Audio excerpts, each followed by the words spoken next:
Well, that brings our episode on the Adventures of Philip Marlowe to a close. We're not leaving the genre, though, just going back 10 years in time to 1937. How did The Shadow originate? Was it a show know. Before you? No, I was the original Lamont Kratz, as far as I know, but I wouldn't want to. But you didn't write that? Oh, no, my God. I didn't even know how they came out. I didn't rehearse them, you know. I didn't have dress rehearsals. I didn't know how I'd get out of the well ever when I was thrown in. Yeah. And you never had anything to do with that marvelous opening speech? Well, I said that day. Yeah, you know, evil lurks in the hearts of men.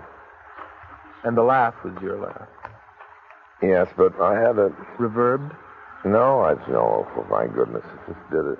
And all the children in the world did it, you know, in those days. No, I did it. Yeah. But I don't think I heard you originally. I was it. You just don't know. I was Lamont Kratz. In the 40s, too? Well, they kept playing them. They were records, you see. Yeah, I'm sure I was. Well, that was my favorite radio show. Yeah. People keep talking about it. I hear on television, people keep talking, making jokes about Lamont Cranston. They still remember that name. I remember it. Yeah. The Shadow. And they don't know I was it. I keep wanting to say, that was me.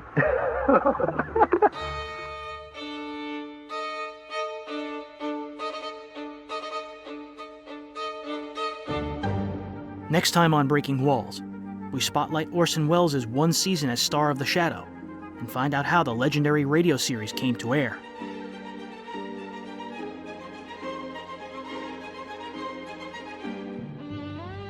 The reading material used in today's episode was The Simple Art of Murder, Trouble Is My Business, and The World of Raymond Chandler by Raymond Chandler.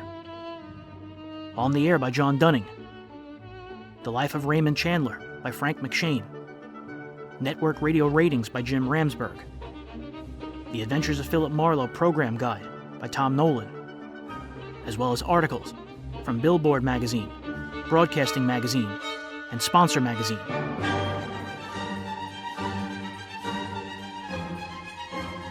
On the interview front, Eve Arden, Wendell Niles, Lorene Tuttle, and Willard Waterman spoke to Chuck Shaden. Hear their full chats at speakingofradio.com. Parley Bear, Mary Jane Croft, and Harry Bartell spoke to Spurdvac. For more info, go to spurdvac.com. Eve Arden also spoke with John Dunning for his 71KNUS program from Denver. Lorene Tuttle also spoke with Frank Brzee for Same Time, Same Station. William Conrad was with Chris Lambesis. Norman MacDonald with John Hickman. Bob Hope with Johnny Carson. And Raymond Chandler spoke to Ian Fleming.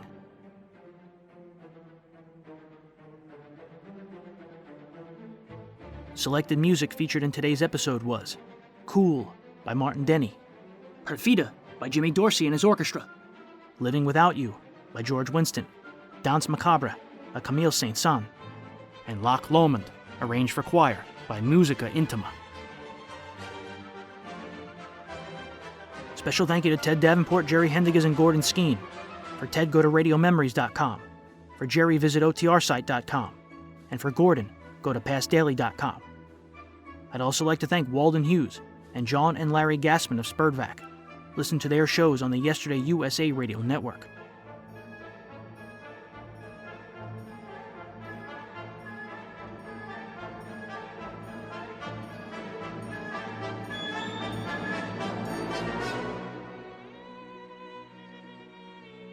Breaking Walls episode 131 will take us to New York in 1937 for the launch of The Shadow over Mutual's WOR.